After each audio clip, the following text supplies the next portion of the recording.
Manyakora magajwa kamara wa ingire Weche Manyien magangi twedo kawuono chieng' tich bende warango weche mopogore opogore duong' wach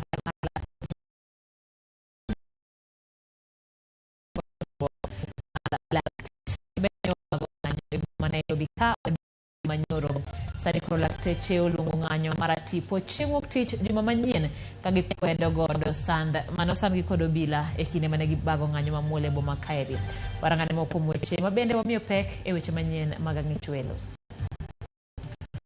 Our members plus all our friends, our friends will have petitions to all government offices.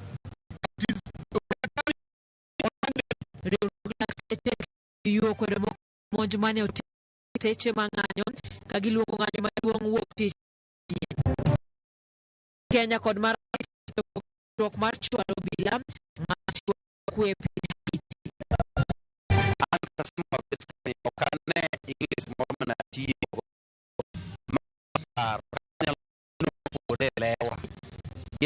weche mag liech masebedo ka rago e Olosko jadolo mar kaunti ma Homa Bay Rafael Obege e wi alam mare moselandore ahinya e pacho ka.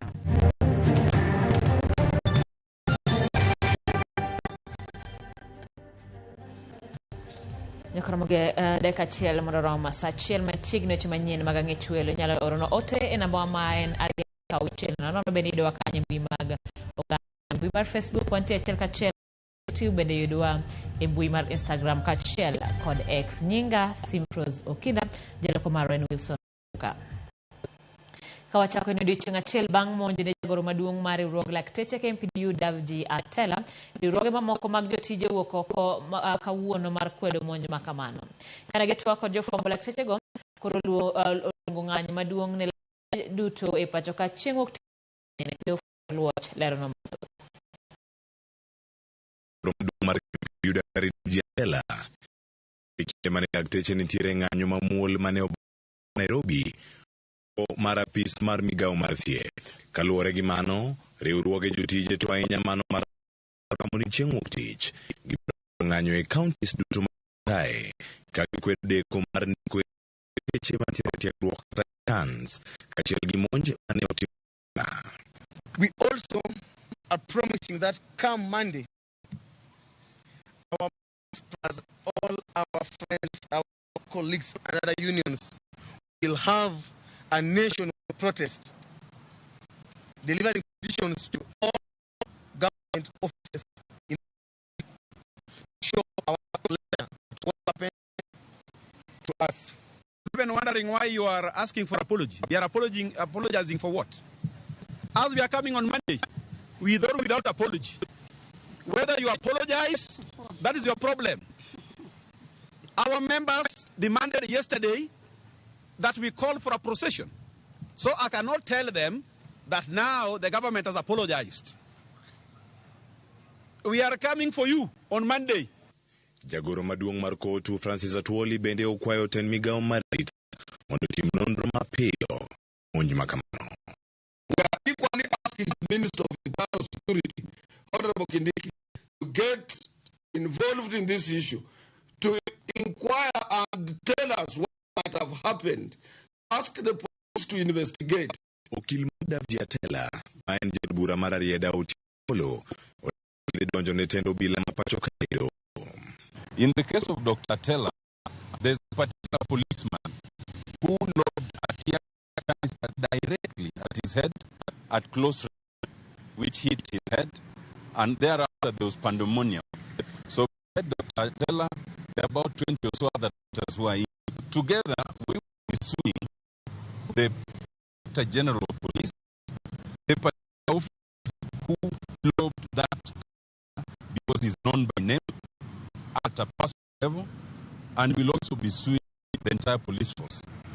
Kindego, jotel mathoth owuok oko mar kwedo monj mane otimne jagoro maduong' mar KMPDU Davji Atela. We call for a thorough investigation into this incident and authority to hold those responsible accountable for the actions. We cannot be a nation which attacks protesters, its people. And we here in solidarity with our colleagues like MPDU to ensure that the workers are respected. And as we usually say, an injury to one of us, injury to all of us. Today, we join hands with our colleagues for the MPDU to stand in solidarity with them. Our statement today rallies around preventing all cases of violations of torture, around peaceful and unarmed protest. With regard to the attack and police brutality committed on the members of one of our highest professions, a country cannot survive without its doctors. It's as simple as that. E wach mar ndiko lakteche mapuonjore kata interns kod monj mag lakteche KMPDU orani kawuono otieno lakteche dhi wuok oko mar ute thieth kae kaka ranyisi mar ng'anyo. If we have this demand exceeded, every single doctor in Kenya is going to walk out of a single facility in the country at midnight tonight. Ramogi TV, Nairobi. Ramogi pod wadhi nyime kod weche manyien mabende wayo kono dhoma kawuono ka ogai Razmiro Raila ojo oganda chiemo moromo kaka yo mar kedo kod achiedh gaji mokwako gote patam kanelo skul primary ma Balka magem chiemo gore mag pur odingo jopur yo manyasani chiemo moromo kod chenro makare mag pur mar geng'o lal mathoth biro kod pur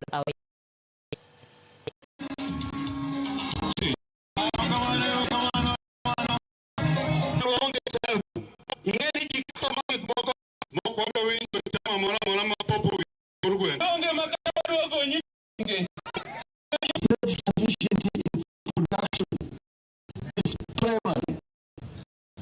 This is what is going to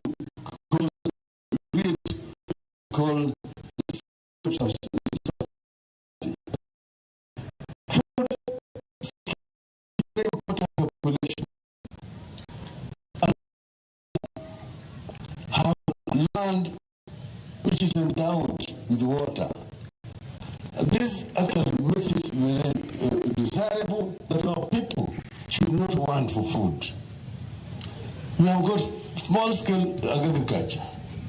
But what is important is that we want this small-scale agriculture to be sustainable. And that's why this is an issue that requires proper planning. I have noticed that your government is doing extremely well of community health workers.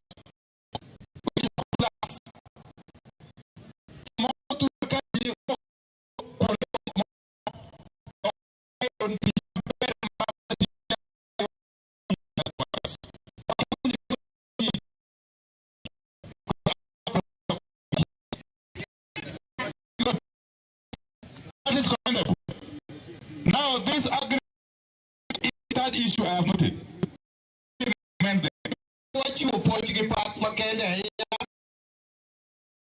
I'm sorry.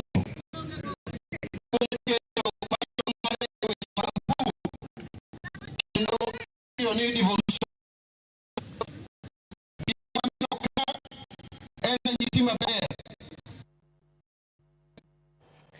Duon piche mag siasa adek moting'o National Liberal Party NDEP kod Federation of Kenya koteleng kod jotend koko mar lando stima is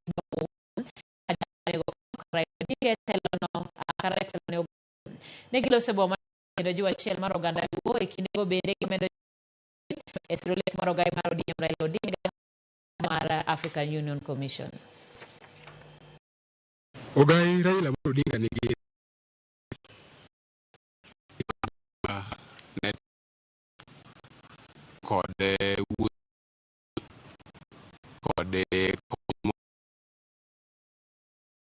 jo wame ekimaka ne piny moje wan kaka roots Luoland medo tiyo kanyakla ka wamiye bak mondo mi oyud komno. Wagombo ni kapo ni telo ni wuok kuom jodong to odhi e youth. To youth mondo timango mondo mokaw kom ni wapo 70% youth. To ng'ama de wanyalo bet bang'e ka waluwo bang'e en honorable Usikni en ojende. Babu weno. Ng'iane babu decha. Babu ming'eyo mantiere bunge. En maloso goeko kendo kwedo excesses. Babu chunga kaka ide marach. Babu nigi chia. Babu nigi nguvu.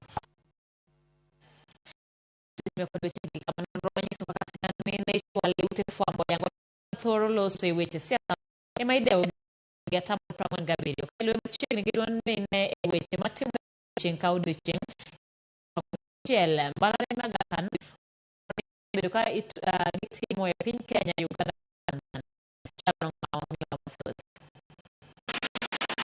en romo kende mane ogwele jodito mopogore mantiere sekta mar fwambo riango nonro mar dweche ma Aga Khan Foundation osebedo ka tiyo kod riwruok mar Indian Global Affairs.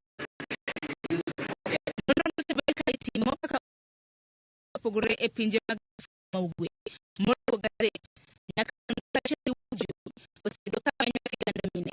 Mari that must be for the last 6 months. We are ni bro policy makers, practitioners, and even people in the academy an opportunity to debate up with solutions and even ways of covering women.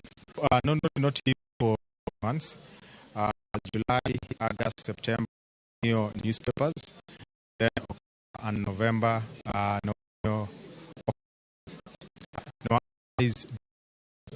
November and December analyze newspapers is Kenya, Uganda, and Tanzania. Nondo yangu ni topi mag jatoro mana menyo mine man lemo dito dito. Ano.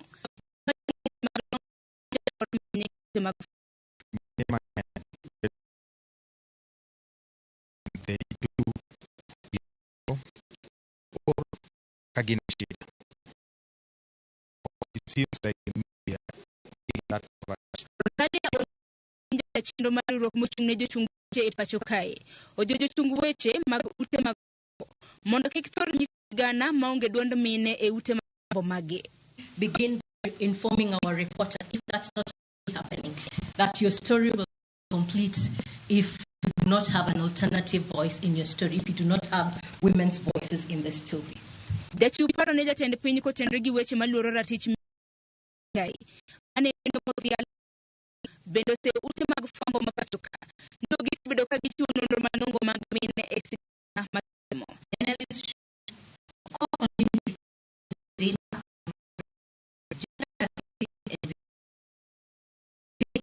the reader better understand relate topics. Journalists tell us about data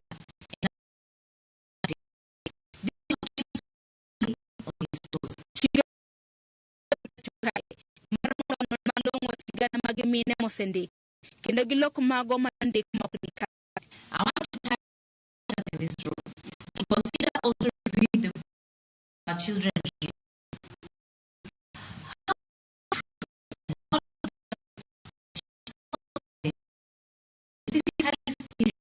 That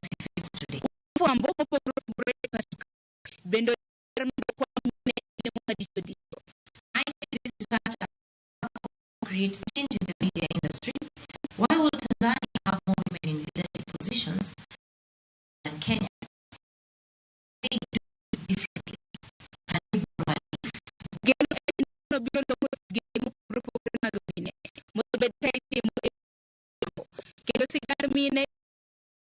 Sigana mamoko osebedeka imenyo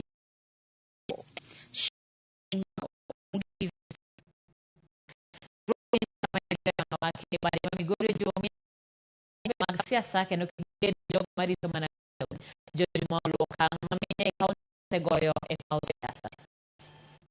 mine kod juo thuolo mar weyo mag siasa katiyo kod wacho pok ochopo. Okenge ma osetem kendo okaro kumul mamalo ne koro bedo kod thuolo maromre e lengo mag siasa.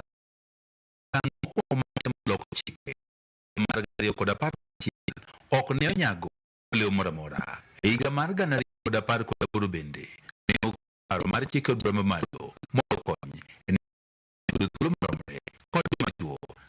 Ano mae bende omore piny. Twak e yore mag neno ni mine biro kod thuolo maromre kod chuo kaka chik wacho pod nyime e piny Kenya. The language, they have the courage, they have the capabilities that has enabled them to even in decision-making tables. Even the management mar maendeleo wana kaunti ma Migori ko jagoro mag Judith Mwangi wacho mami nyaka koro wuok oko mar manyo lemo mag siasa mogirito mondo koro migi. Need they have space. They have space, they have to go for it. You know, not me. I don't go to Nika bet sigro. Nigi para money. No me. Give the for mag hera. Modo heri in terms of their work position matter. Most of them so our mentality.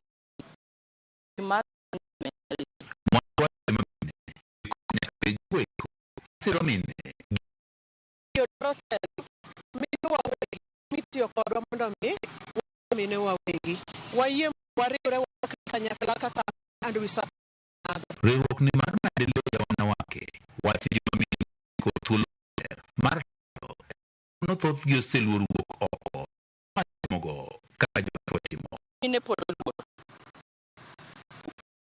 some of them don't have the right documentation.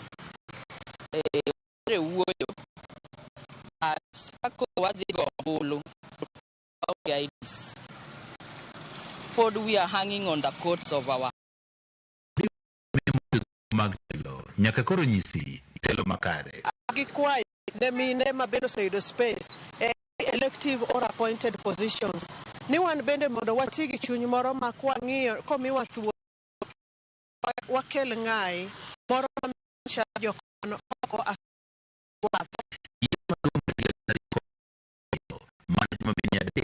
emano yire e kaunti ma Migori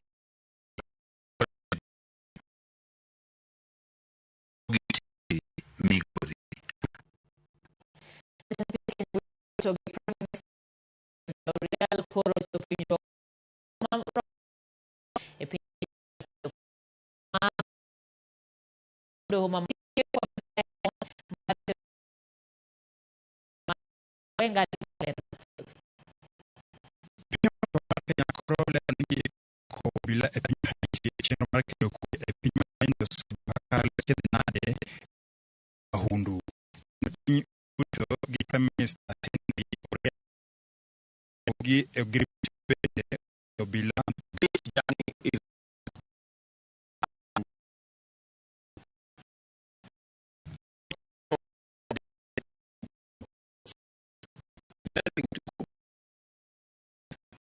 to the mission to say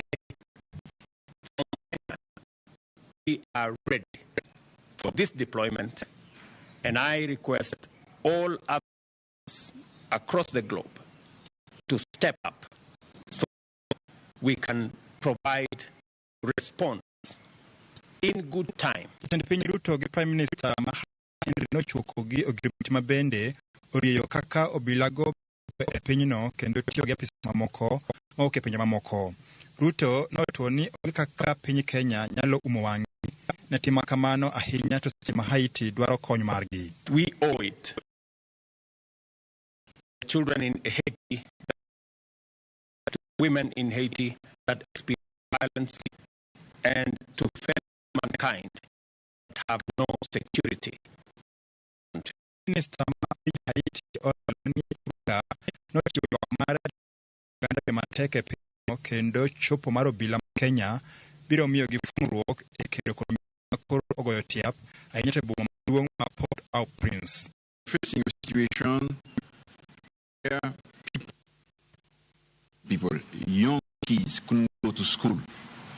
Women cannot have the medical that they deserve and cannot move inside of the country. Parachiel tarik parachiel ngade uche chamwita e nyimgi gi ekuro code no kwedo kang mar oro bila mano ba kod katiba ino ne bila mbuto olani koro gi kawo yo mowinjore. Petition was filed in court and the court determined the need for reciprocal between Kenya and Haiti this deployment. Today, March 1st, 2024, I am pleased to inform that Prime Minister Ariel Henry, here with me, and I have witnessed this instruction, which we have also discussed the next steps to enable the fast tracking of this deployment. The importance, significance of this mission can be overstated. It is a mission for humanity. It is a mission in solidarity with our brothers and sisters in Haiti. Haiti kumfulo ma ko tungri mokalo ka higa jatend pinyno Joven Moise no chiel magina ba onegi kendo bende osejiwo rach mar arita mokalo pinyno. Kalo ko rach mar arita e pinyno, pinje kata UN ne ooro kwayo mo kuom pinje mondo chope konyo wach mar arita ka Kenya en achiel kuom gi. It's an unusual mission. It's the first time that our mission in place. We do all our effort for the Kenyan to look as our brother, the best solidarity. Very proud that and signing ceremony witnessed a final step in the response that has been asked by the people of Haiti, children of Haiti, women in Haiti, the civil society, and the entire society, Haitian people, to have a peaceful country to live in. Nyaka sani madhie yamoni lwasi mar arita kwera che pinyno miwuoro njore gi sani omako mafwanda mo skunde